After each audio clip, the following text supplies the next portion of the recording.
मैं 2-3 ਆਗੂਆਂ ਦੀਆਂ ਜਿਹੜੀਆਂ ਗੱਲਾਂ ਬਾਤਾਂ ਨੇ ਜੀ ਉਹ ਵੀ ਸੁਣ ਰਿਹਾ ਸੀਗਾ।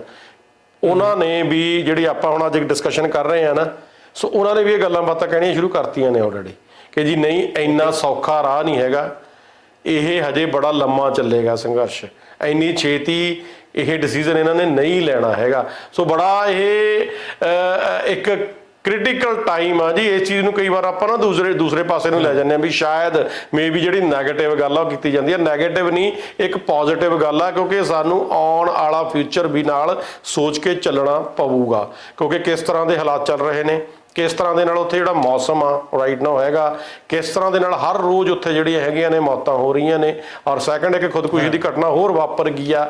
ਹਰ ਰੋਜ਼ ਜਿਹੜਾ ਇੰਨਾ ਕੁਛ ਹੋ ਰਿਹਾ, ਦੇਖੋ ਦੋਨੇ ਚੀਜ਼ਾਂ ਦਾ ਫਰਕ ਪੈ ਰਿਹਾ। ਕਿਸਾਨਾਂ ਦੀ ਸਿਹਤ ਦੇ ਉੱਤੇ ਵੀ ਅਸਰ ਪੈ ਰਿਹਾ, ਔਰ ਨਾਲ ਦੀ ਨਾਲ ਕਿਸਾਨਾਂ ਦੀ ਜੇ ਆਪਾਂ ਪੰਜਾਬ ਦੀ ਪੂਰੇ ਦੀ ਗੱਲ ਕਰ ਲਈਏ, ਉਹ ਫਾਈਨੈਂਸ਼ੀਅਲੀ ਵੀ ਡਾਊਨ ਹੋ ਰਿਹਾ। ਅਗਰ ਦੇਖੋ ਲੋਕ ਸਾਰੇ ਦੇ ਸਾਰੇ ਉੱਥੇ ਬੈਠੇ ਆ ਤਾਂ ਫਿਰ ਘਰਾਂ ਦੇ ਵਿੱਚ ਕੰਮ ਕਿਹਨੇ ਕਰਨਾ? ਅਗਰ ਕੰਮ ਨਹੀਂ ਹੋਊਗਾ ਤਾਂ ਪੈਸਾ ਕਿੱਥੋਂ ਆਉਣਾ? ਕਿਸ ਤਰ੍ਹਾਂ ਦੇ ਨਾਲ ਦੇਖੋ ਦੋਨੇ ਚੀਜ਼ਾਂ ਨੂੰ ਸਮਝਣ ਦੀ ਜ਼ਰੂਰਤ ਆ ਕਿ ਫਾਈਨੈਂਸ਼ੀਅਲੀ ਵੀ ਤੁਹਾਨੂੰ ਤੋੜਿਆ ਜਾ ਰਿਹਾ। ਕਿਤੇ ਇਹ ਚੀਜ਼ ਨਾ ਆਪਾਂ ਮੰਨ ਕੇ ਚੱਲੀਏ ਕਿ ਅਸੀਂ ਉੱਥੇ ਬੈਠੇ ਆ ਜੀ ਬਹੁਤ ਲੰਮਾ ਸਮਾਂ ਕੋਈ ਗੱਲ ਨਹੀਂ ਬੈਠੇ ਰਵਾਂਗੇ, ਠੀਕ ਆ ਆਪਾਂ ਆਪਣੇ ਹੱਕ ਨੇ ਜਿਹੜੇ ਵਾਪਸ ਲੈ ਕੇ ਮੁੜਨੇ ਨੇ, ਪਰ ਨਾਲ ਦੀ ਨਾਲ ਜਿਹੜੀ ਗਵਰਨਮੈਂਟ ਦੀ ਪਿੱਛੇ ਕੀ ਚੱਲ ਰਿਹਾ, ਉਹਨਾਂ ਦੀ ਕੀ ਸੋਚ ਚੱਲ ਰਹੀ ਆ, ਉਸ ਚੀਜ਼ ਨੂੰ ਵੀ ਸੋਚਣ ਦੀ ਜਾਂ ਸਮਝਣ ਦੀ ਜ਼ਰੂਰਤ ਆ। ਕਿ ਅਗਰ ਫਾਈਨੈਂਸ਼ੀਅਲੀ ਉਹ ਟੁੱਟ ਗਏ, ਦੇਖੋ ਫਾਈਨੈਂਸ਼ੀਅਲੀ ਤਾਂ ਪਹਿਲਾਂ ਹੀ ਬੜਾ ਬ੍ਰੇਕ ਕਰਤਾ। ਕੀ ਰਿਹਾ ਇੱਥੇ ਪੰਜਾਬ ਦੇ ਵਿੱਚ ਦੇਖਿਆ ਜਾਵੇ ਜੀ, ਸਾਰੀ ਇੰਡਸਟਰੀ ਆ ਉਹ ਖਤਮ ਹੋ ਗਈ ਆ, ਹਰ ਪਾਸਿਓਂ ਪੰਜਾਬ ਨੂੰ ਖੋਰਾ ਹੁਣ ਤੱਕ ਲਾਤਾ। ਪਹਿਲਾਂ ਆਪਾਂ ਨਸ਼ਿਆਂ ਦੀ ਗੱਲ ਕਰ ਲਈਏ, ਨਸ਼ਾ ਕਿੰਨਾ ਬੜਿਆ, ਜਵਾਨੀ ਖਤਮ ਕਰਨ ਦੀ ਕੋਈ ਕੱਚ ਨਹੀਂ ਛੱਡੀ। ਉਸ ਤੋਂ ਬਾਅਦ ਇੰਡਸਟਰੀ ਲਾ ਲਈਏ, ਇੰਡਸਟਰੀ ਸਾਰੀ ਦੀ ਸਾਰੀ ਖਤਮ ਹੋ ਗਈ। ਹੌਲੀ ਹੌਲੀ ਕਰਕੇ ਜਿਹੜੀ ਜਵਾਨੀ ਸੀਗੀ ਜਾਂ ਜਿਹੜਾ ਯੰਗ ਜਨਰੇਸ਼ਨ ਸੀਗੀ ਬਾਹਰਲੀਆਂ ਕੰਟਰੀਆਂ ਨੂੰ ਭੱਜ ਗਈ। ਤੇ ਹੁਣ ਘਰਾਂ ਦੇ ਵਿੱਚ ਹਾਲਾਤ ਸਾਡੇ ਸਾਹਮਣੇ ਨੇ, ਦਿਖਦੇ ਨੇ ਕਿ ਕਿੰਨੇ ਲੋਕ ਨੇ। ਦੇਖੋ ਇਸ ਚੀਜ਼ ਨੂੰ ਬੜਾ ਇੱਕ ਸੀਰੀਅਸ ਲੈਣ ਦੀ ਲੋੜ ਆ ਕਿ ਜਿੰਨਾ ਪੜ੍ਹਿਆ ਲਿਖਿਆ ਤਬਕਾ ਜੀ ਉਹ ਸਾਰਾ ਮੂਵ ਆਨ ਹੋ ਰਿਹਾ ਬਾਹਰਲੀਆਂ ਕੰਟਰੀਆਂ ਨੂੰ।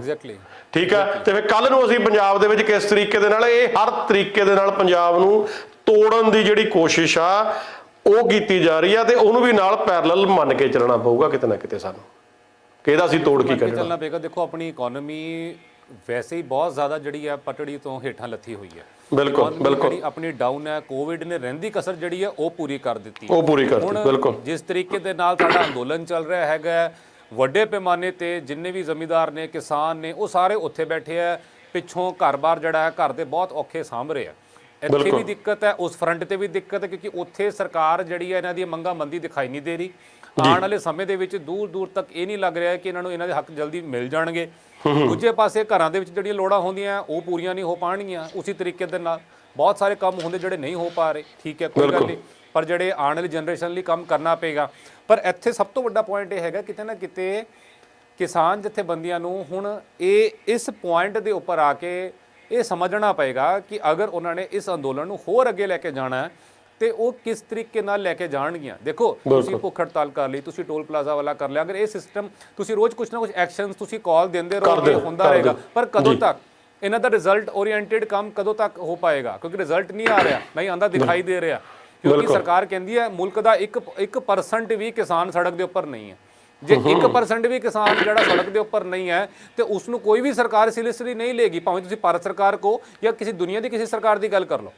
ਬਿਲਕੁਲ ਸਹੀ ਗੱਲ ਆ। ਔਰ ਜਿਸ ਤਰ੍ਹਾਂ ਦੇ ਨਾਲ ਦੇਖੋ ਰਿਜ਼ਲਟ ਓਰੀਐਂਟਡ ਇਸ ਨੂੰ ਕਰਨਾ ਪਊਗਾ, ਔਰ ਰਿਜ਼ਲਟ ਕਿਸ ਤਰ੍ਹਾਂ ਦੇ ਨਾਲ ਆ ਸਕਦਾ ਉਸ ਦੇ ਉੱਤੇ ਜ਼ਿਆਦਾ ਜਿਹੜੀ ਸੋਚ ਵਿਚਾਰ ਕਰਨ ਦੀ ਜ਼ਰੂਰਤ ਆ। ਠੀਕ ਆ, ਲੋਕ ਬੜੇ ਨਾਲ ਨੇ, ਬਹੁਤ ਦੁਨੀਆ ਨਾਲ ਆ, ਬਾਹਰਲੀਆਂ ਕੰਟਰੀਆਂ ਤੋਂ ਵੀ। ਹੁਣ ਸਾਡੇ ਹਰ ਵੀਕਐਂਡ ਦੇ ਉੱਤੇ ਇੱਥੇ ਪ੍ਰੋਟੈਸਟ ਹੁੰਦੇ ਨੇ ਜੀ, ਕੱਲ ਵੀ ਪ੍ਰੋਟੈਸਟ ਹੋਏ ਨੇ, ਸੈਟਰਡੇ ਨੂੰ ਵੀ ਪ੍ਰੋਟੈਸਟ ਹੋਏ ਨੇ। ਹਰ ਰੋਜ਼ ਐਵਰੀ ਡੇ ਜਿਹੜੀ ਇੰਡੀਅਨ ਕੌਂਸੂਲੇਟ ਆ ਉਹਦੇ ਅੱਗੇ ਲੋਕ ਜਾਂਦੇ ਨੇ, ਉੱਥੇ ਜਾ ਕੇ ਪ੍ਰੋਟੈਸਟ ਕਰਦੇ ਨੇ।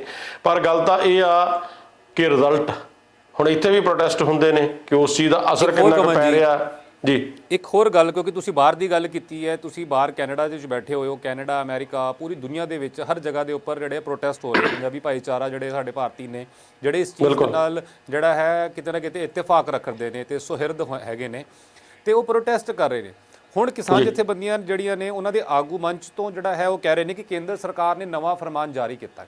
ਕਿਸਾਨ ਜਥੇਬੰਦੀਆਂ ਦੇ ਆਗੂਆਂ ਦਾ ਇਹ ਕਹਿਣਾ ਕਿ ਉਹ ਫਰਮਾਨ ਇਹ ਹੈ ਕਿ ਜਿੰਨਾ ਵੀ ਫੋਰਨ ਤੋਂ ਪੈਸਾ ਆ ਰਿਹਾ ਕਿਸਾਨ ਜਥੇਬੰਦੀਆਂ ਦੇ ਅਕਾਊਂਟ ਦੇ ਵਿੱਚ, ਕਿਸਾਨ ਜਥੇਬੰਦੀਆਂ ਨੂੰ ਉਹ ਸਾਰੀਆਂ ਚੀਜ਼ਾਂ ਜਿਹੜੀਆਂ ਕੇਂਦਰ ਸਰਕਾਰ ਨੂੰ ਦੱਸਣੀਆਂ ਪੈਣਗੀਆਂ, ਆਪਣੇ ਅਕਾਊਂਟ ਨੋਟ ਡਾਊਨ ਕਰਵਾਉਣੇ ਪੈਣਗੇ ਕਿ ਜਿੰਨਾ ਪੈਸਾ ਬਾਹਰੋਂ ਆ ਰਿਹਾ ਉਹ ਜਿਹੜਾ ਹੈ ਕੇਂਦਰ ਸਰਕਾਰ ਦੀ ਨਿਗਰਾਨੀ ਯਾਨੀ ਉਹਨਾਂ ਦੇ ਨੌਲੇਜ ਦੇ ਹੇਠਾਂ ਹੋਣਾ ਚਾਹੀਦਾ। ਤੇ ਜੇ ਕਿਸਾਨ ਜਥੇਬੰਦੀਆਂ ਨੇ ਇਹ ਕੰਮ ਨਹੀਂ ਕੀਤਾ ਤੇ ਉਹਨਾਂ ਦੇ ਖਿਲਾਫ ਜਿਹੜੇ ਮਾਮਲੇ ਦਰਜ ਹੋਣਗੇ।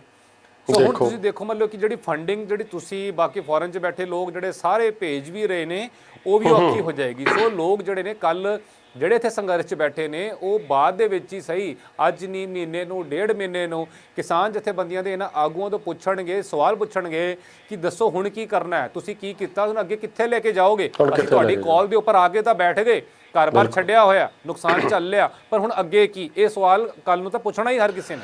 ਇਹ ਸਵਾਲ ਉੱਥੇ ਵੀ ਖੜਾ ਹੋਇਆ ਔਰ ਨਾਲ ਦੀ ਨਾਲ ਇਹ ਸਵਾਲ ਇੱਥੇ ਬਾਹਰਲੀਆਂ ਕੰਟਰੀਆਂ ਦੇ ਵਿੱਚ ਵੀ ਆਲਰੇਡੀ ਜਿਹੜਾ ਜੀ ਹੈਗਾ ਖੜਾ ਹੋ ਚੁੱਕਿਆ। ਜਥੇਬੰਦੀਆਂ ਵੀ ਉਰੇ ਕਈ ਕ੍ਰੀਏਟ ਹੋ ਗਈਆਂ, ਆਪਣੇ ਆਪ ਹੀ ਲੋਕਾਂ ਨੇ ਇੱਥੇ ਜਥੇਬੰਦੀਆਂ ਕ੍ਰੀਏਟ ਕਰ ਲਈਆਂ ਨੇ ਤੇ ਉਹ ਪੈਸਾ ਵੀ ਇਕੱਠਾ ਕਰਨਾ ਸ਼ੁਰੂ ਕਰਤਾ। ਹੁਣ ਪਤਾ ਨਹੀਂ ਅਸੀਂ ਉਸ ਚੀਜ਼ ਦੇ ਉੱਤੇ ਕਿਉਂਕਿ ਸਾਡੇ ਕੋਲੇ ਕੋਈ ਉਸ ਚੀਜ਼ ਦਾ ਸਬੂਤ ਨਹੀਂ ਹੈਗਾ ਕਿ ਸਹੀ ਜਗ੍ਹਾ ਤੇ ਹੋ ਸਕਦਾ ਸਹੀ ਜਗ੍ਹਾ ਤੇ ਲੱਗਦਾ ਹੋਵੇ, ਲੱਗਦਾ ਜਾਂ ਨਹੀਂ ਲੱਗਦਾ ਵਾਟ ਐਵਰ ਇਟ ਵਿਲ ਵੀ, ਪਰ ਲੋਕਾਂ ਨੇ ਇੱਥੇ ਅਕਾਊਂਟ ਕ੍ਰੀਏਟ ਕਰ ਲਏ, ਆਪ ਪ੍ਰਧਾਨ ਬਣ ਗਏ ਨੇ, ਪ੍ਰਧਾਨ ਬਣ ਕੇ ਇੱਥੇ ਜਿਹੜਾ ਪੈਸੇ ਨੇ ਉਹ ਵੀ ਇਕੱਠੇ ਕਰਨੇ ਸ਼ੁਰੂ ਕਰ ਦਿੱਤੇ ਨੇ। ਪਰ ਨਾਲ ਦੀ ਨਾਲ ਇਹ ਵੀ ਸੁਣਨ ਦੇ ਵਿੱਚ ਆਇਆ ਕਿ ਜਿਹੜਾ ਪੈਸਾ ਇੱਥੋਂ ਟਰਾਂਸਫਰ ਹੋਊਗਾ ਉਸ ਚੀਜ਼ ਦੇ ਉੱਤੇ ਨਿਗਰਾਨੀ ਰੱਖੀ ਜਾ ਰਹੀ ਆ ਕਿ ਕਿਹੜਾ ਬਾਹਰਲਾ ਬੰਦਾ ਪੈਸਾ ਭੇਜ ਰਿਹਾ। ਕੱਲ ਨੂੰ ਉਹਨਾਂ ਨੂੰ ਵੀ ਦਿੱਕਤਾਂ ਨੇ ਜਿਹੜੀਆਂ ਇਸ ਚੀਜ਼ ਦੀਆਂ ਕ੍ਰੀਏਟ ਕਿਤੇ ਨਾ ਕਿਤੇ ਜਾ ਕੇ ਕੀਤੀਆਂ ਜਾਣਗੀਆਂ ਜ਼ਰੂਰ, ਕਿਉਂਕਿ ਦੇਖੋ ਨਾਲ ਦੀ ਇਹ ਇੱਕ ਪੈਰਲਲ ਚੱਲਣਾ। ਜਿਸ ਹਿਸਾਬ ਨਾਲ ਤੁਸੀਂ ਗੱਲ ਕਰ ਰਹੇ ਹੋ ਕਿ ਫੋਰਨ ਦੇ ਵਿੱਚੋਂ ਦੇਖੋ ਪੈਸਾ ਤਾਂ ਹੈਵ ਟੂ ਆ ਜਿਹੜਾ ਹੈਗਾ ਜੀ, ਬਾਹਰਲੀਆਂ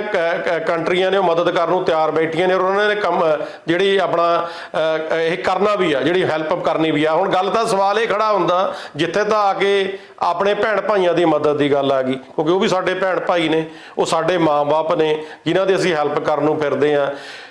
ਹੁਣ ਤਾਂ ਤੁਸੀਂ ਸਵਾਲ ਚੱਕ ਲਏ ਕਿ ਤੁਸੀਂ ਕਿਉਂ ਉਹਨਾਂ ਨੂੰ ਪੈਸਾ ਭੇਜਦੇ ਹੋ, ਪਰ ਜਦੋਂ ਇੱਥੇ ਸਿਆਸੀ ਪਾਰਟੀਆਂ ਕ੍ਰੀਏਟ ਹੁੰਦੀਆਂ ਨੇ, ਸਿਆਸੀ ਪਾਰਟੀਆਂ ਬਣਦੀਆਂ ਨੇ ਜਾਂ ਸਿਆਸੀ ਪਾਰਟੀਆਂ ਨੂੰ ਮਦਦ ਜਾਂਦੀ ਆ ਤੇ ਉਦੋਂ ਇਹ ਪੁੱਛਦੇ ਨਹੀਂ।